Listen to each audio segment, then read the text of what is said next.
What's up, guys? Welcome back to the channel. I hope you're having a fantastic day. Today we're going to be talking about the Buffalo Sabres, from their recent draft selections, the Peterka Trade, all the way to some of the negative stuff that's been surrounding the franchise. But before we get into that, just a few housekeeping things. For starters, if you enjoy the content, be sure to give it a thumbs up and subscribe. I have some more content coming out this week, not only on the NHL draft, but a specific piece on the Utah Mammoth with a special guest, and I think you guys are really going to like that. So do all that good stuff now, really helps support the channel, and again, thank you guys so much for all of the love. Second thing, we're going to get into your comments of the day, but in a recent upload, I did a different style for my video with a guest coming on, helping me break down the Anaheim Ducks and the Trevor Zegras trade, and there were a lot of positive comments on that. So first off, again, thank you guys so much, and second off, I hear you. We're going to be doing some more interviews, with today featuring yet another guest, Zach from Checking From Behind. But before I kick you guys over to that interview, let's get to your comments from that last video. Alright, so these are all comments coming off my most recent upload with Ducks Game Day Breakdown, talking about the Zegras trade and the future of Anaheim. And the first comment comes from @Manitas William BCN, who says, "This is a great deal for the Flyers. There is no risk, possibility of getting a top 6 forward, or you just trade him at the end of the year if it doesn't work out. Looking forward to seeing him with Michkov. Huge improvement for the Flyers." I think this is a totally true statement. Zegras is going to be an RFA at the end of the year. If the Flyers don't like the fit with Michkov, they can move off of him, but really this is a no-risk trade for Philly. The next comment comes from @HockeyFanPanthers, who says, "I'm excited for Philly, but I don't think Zegras is actually going to change the team." I kind of disagree. I think Zegras has a lot of upside, and if he can stay healthy, I think playing with a guy like Michkov really will complement his game. And I really do think that sometimes a new opportunity is what it takes to get a player back to being at their highest potential. So for Zegras, I could very well see him getting 60 points this year if he can stay healthy with the Flyers under Talkit.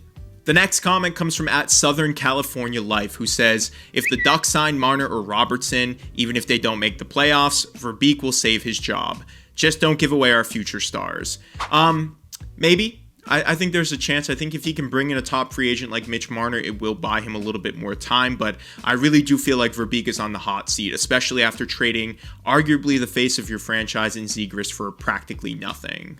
And the last comments just come from the majority of opinions from that video, just basically saying Trevor Zegras is overrated. You can see a bunch of them right here.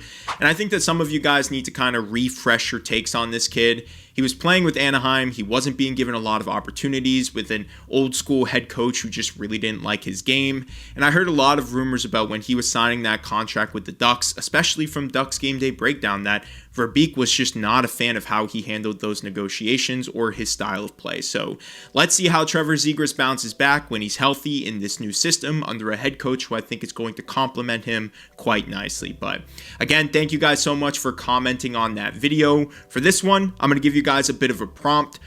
Since we're doing interviews like this now, what's one creator or player that you would like to see featured on this channel? Who would basically be your dream guest for me to bring on and interview? Drop your thoughts in the comments below. And with all of that being said, let's finally kick it to my interview with Zach, talking about the Buffalo Sabres. As you guys have requested, you wanted more interviews. We're going to do a few more. Last time we did a full in-depth interview with Ducks Game Day Breakdown, talking about the Anaheim Ducks. Today, you guys are going to see someone who's been on my channel kind of often now. It's become a recurring guest. This is Zach from the Checking From Behind podcast. I know you guys have seen him a couple times, but we're going to give you a little bit of a brief insight to what he's doing on his channel, how he got into hockey, some background on him, and then we'll also get into talking about his favorite team, the Buffalo Sabres, and kind of their downfall. So first off, what's up, Zach? How you been today? What's going on? Thank you for having me on again. I know it's been a few times, like you said, and always a pleasure to be on. And I guess we'll start with my hockey background and then get into the podcast stuff. So I've been a hockey fan and in hockey my entire life. Since I've been able to walk, I've been able to skate. And my dad, who was playing hockey all the way up through high school until he was 18, he put me in skates the second that I was basically born. And also on my mom's side as well, all my uncles and my cousins were into hockey as well. So not only was I surrounded by hockey on one side, it was both sides of my family. So, of course, growing up in a big hockey family, I didn't play a lot of competitive hockey growing up, though, because it got so expensive for me and my brother that I just went into other sports. But I still stayed a hockey fan, still played on the ODR every single winter, and up here in Buffalo, winter's like half the year, so it's pretty easy to play hockey half the year on an ODR. And now I was like, I like talking about hockey with my friends. Why don't I just start a podcast? And it started 2 years ago. Originally, we were called a Deep Dive Podcast. That was a failure, complete failure. I rebranded to the Checking From Behind podcast and decided to focus just strictly on hockey because I had a passion for talking about hockey, and I found that most of the content on the Deep Dive Podcast was hockey talk. Now, it was originally formulated around talking about like football and baseball when those seasons were going on. I felt like you might as well just stick to one niche. So I went with what I was passionate about, brought on one of my buddies, and now we have the Checking From Behind podcast that I found at times, originally it didn't have the growth that I hoped for, but again, I was doing it as a hobby. I loved it, and then as I started to kind of, I guess, take the next step within the brand, I was like, okay, like I'm meeting new people. Whether it's content creators, whether it's fans of the game, whether it's media personalities, everything in between. And now I'm here. And the NHL offseason is off to a crazy start. And overall, I'm excited to see what it has for us.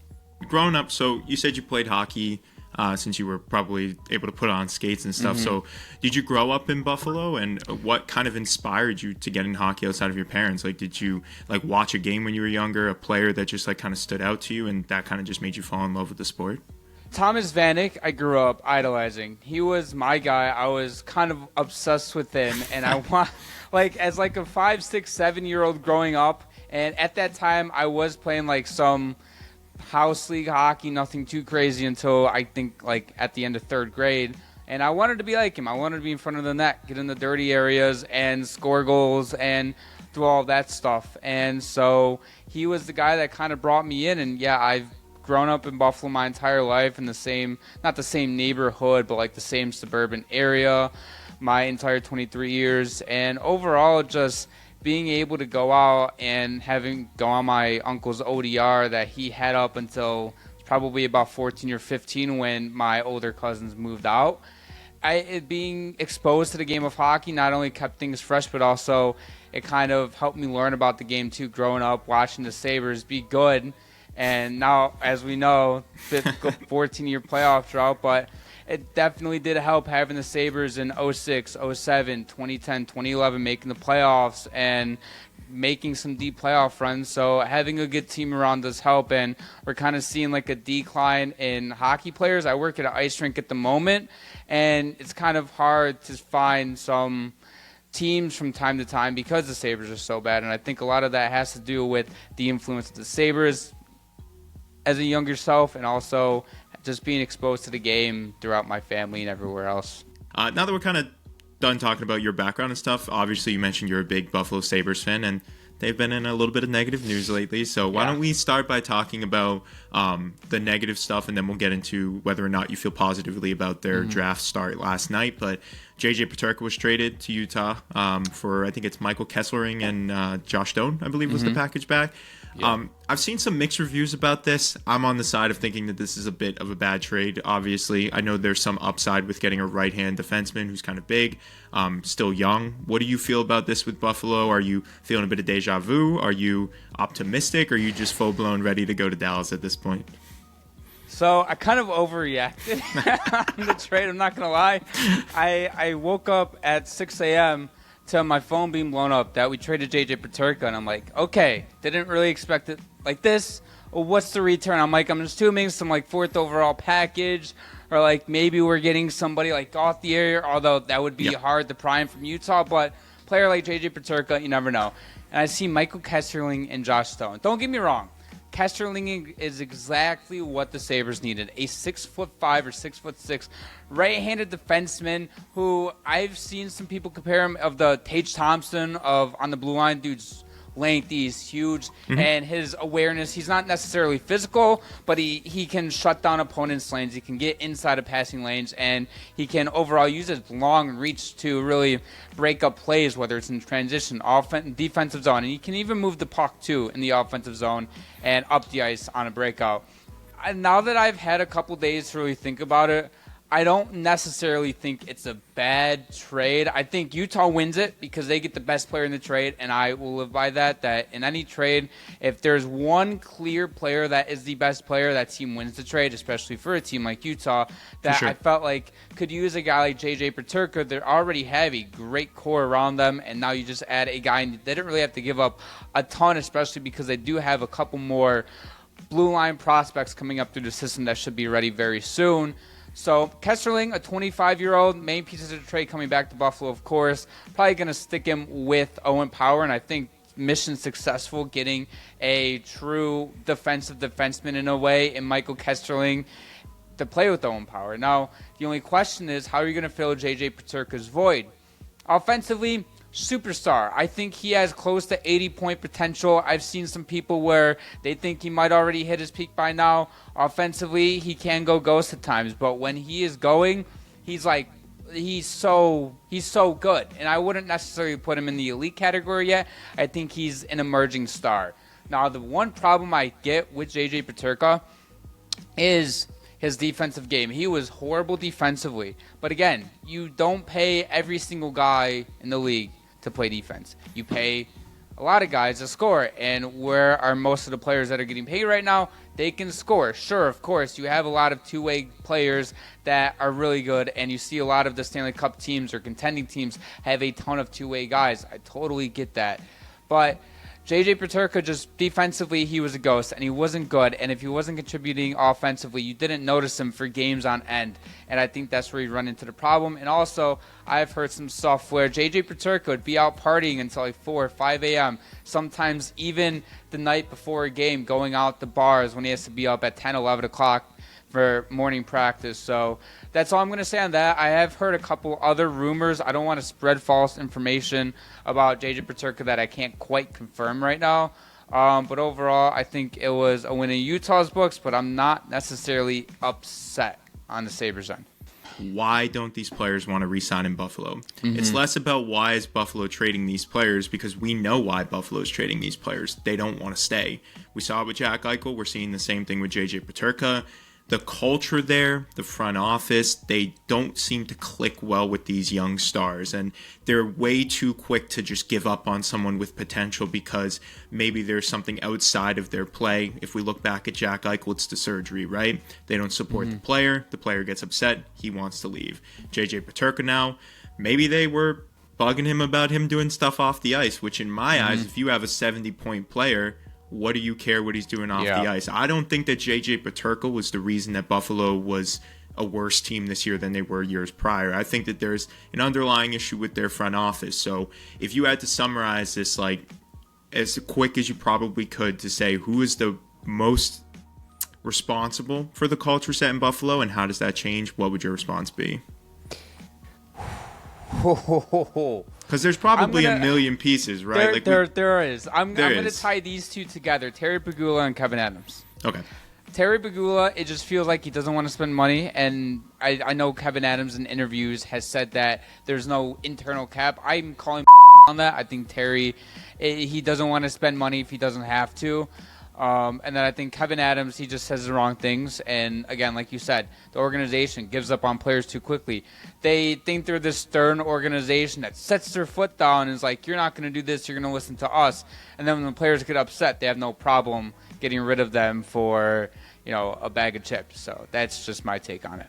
Yeah, and I think it's fair to kind of address this if you're a Buffalo fan, like really think about the stars that they've had. Like, I'm sure you saw my post the other day, the players that Buffalo has gotten rid of, and I can list them off just the top of my head. We're talking about Sam Reinhart, Jack Eichel, Ryan O'Reilly, Linus Ullmark, and the list continues to go on and on with JJ Peterka and Dylan Cousins being the latest pieces. And to me, a trend that I've been noticing on this list is offensive players don't want to stay in Buffalo. Why do you think that is? Why can they retain defenses? And why does their defense look so solid, but their offense continues to get worse and worse no matter how well they draft? I wish I could answer that with a solid a solid answer. I think part of the defensive part is I think the coach that they have right now, I know it goes Pat before Lindy Ruff, but it feels like Lindy Ruff is trying to bring in tougher guys, and he has a big say in who comes in via whether it's trade or free agency. We saw last year, his first offseason back with Buffalo, bringing in guys like a McLeod, who he was great off defensively in Edmonton, but offensively he was kind of sputtering at times. And sure, he found his game in Buffalo, putting up a career high by a wide margin, 50-plus points. But I think part of the reason is they want to play a more defensive style game. They were 30th in the league in goals against per game. How much of that can you put on Ukko-Pekka Luukkonen? Sure, you can put some of it on, but it doesn't help when the Sabres are one of the worst team in expected goals against too. And all like these high danger shots against and all like these underlying analytics that they weren't great at. And then offensively, I don't know, because you've had guys like Tage Thompson sign an extension, who is one of the most prolific goal scorers in the league, and you can't seem to build around him and a guy like Alex Tuch. And at one point you had Quinn Cousins and Peterka 2 seasons ago, not even, probably 16 months ago, being talked about a potential 10-plus year second line that could play behind a guy like a Tage Thompson and eventually J.J. Peterka. And now your top line consists of Kulich, Benson, and Thompson. And I like Kulich and Benson for sure. They're not top-line guys right now, and you had top-line potential guys on your roster for the past 4 or 5 years, and you've just gotten rid of them. And Sam Reinhart, I'm making an article right now about the Sabres culture. In fact, Sam Reinhart wanted to commit to Buffalo long-term, and Kevin Adams just gave him a $1.3.5 million deal, and they tried to work out a long-term deal, and Buffalo kept trying to work out a deal. They kept throwing short-term deals at Sam Reinhart, and Reinhart's like, I've had enough of this. I'm not re-signing with you guys if you're just going to give me a 3-year deal. And then Florida gives him the 3-year deal after the trade. And, of course, now he signed the 8-year deal last offseason. So I think the front office has just not put the great pieces around Tage Thompson or Alex Tuch, and it's shown right now. And J.J. Peterka, it felt like he just didn't want to be here because I don't think he was buying into Lindy Ruff's system, and I think it just ends at that. Okay. And now last night they were in the top 10 again for the draft. What are your thoughts about their selection? What do you think about this piece going in? I believe they drafted a defenseman in the first round again. Mm-hmm. So what's the thought process here, right? We're trading for defensemen. You have a pretty solid blue line, I would say. Not sure if they're getting rid of Bowen Byram at this point or not. He's still kind of being rumored. So where does this kid fit in? Where does it fit in with Buffalo's projections at this point? He's not going to be on the NHL team this year. I don't think he's even going to be at training camp. Mm-hmm. But he has second pair potential. I did a little bit of a scouting report on Radim Murka when I did one of the Sabres targets going into the draft, and he was my top defenseman if he was available at the 9th overall pick. They take him, love him. Huge, lengthy defenseman. He can move the puck. He kind of reminds me of a more physical Michael Kesterling, actually. And it feels like the Sabres are attempting to build around Rasmus Dahlin and Owen Power as the 2 main offensive defensemen, and then get 2 defensive defensemen to pair with them. Now, of course, you can pair pretty much almost anybody with Dahlin, and he'll excel. We saw him with Bowen Byram last year, and that pair is pretty good. And then Bowen Byram, away from Dahlin, was actually not great. So that just goes to show you Rasmus Dahlin can play with almost anybody. In terms of Owen Power, it feels like right now he's taking a little bit longer to develop than what you may like. But getting him the right partner who can just let him play his game and let, I guess, Owen Power get into the play more offensively and kind of have some more defensive help and not have a rotating D partner, it feels like every single week, will definitely help his development. And I think Murka is going to fit in well with them. I'm hoping they don't use him as a trade piece because their defensive prospect pool isn't great, and seeing a lot of pushback about, is Murka going to help us score 30 goals and replace that for J.J. Peterka? First off, whoever they would have drafted at 9th overall up front was not playing this season. So I don't get that. Even if they went and got a Victor Eklund who had a phenomenal goal-scoring season in the Swedish Hockey League, he was not going to be in Buffalo this season on the roster. So I think defense was the perfect mix. You have Rosen, you have Oslin, you have Consta coming up through the system. So you already have a bunch of forward prospects who, whether you use them as trade pieces or whether they have roster potential on the Sabres, defense was the right choice. I honestly don't mind the Murka pick. Okay, now let's go through some quick hits real quick, just kind of talking about the offseason and then the future for the Sabres. So just quick hits for this one. The first one, where do you think Buffalo's going to finish next season? 6th in the Atlantic Division. I don't think they make the playoffs. I think the only bottom 2 teams that finish below them, potentially, I think the Bruins finish below them. Sorry, Jimmy. And I Come on, we got Hagens, bro. I love that pick for you guys. And I think the Red Wings have a shot to finish, although getting Gibson definitely does help their case. Okay, and if you could sign one head coach to replace Lindy Ruff right now, who would it be? Peter DeBoer.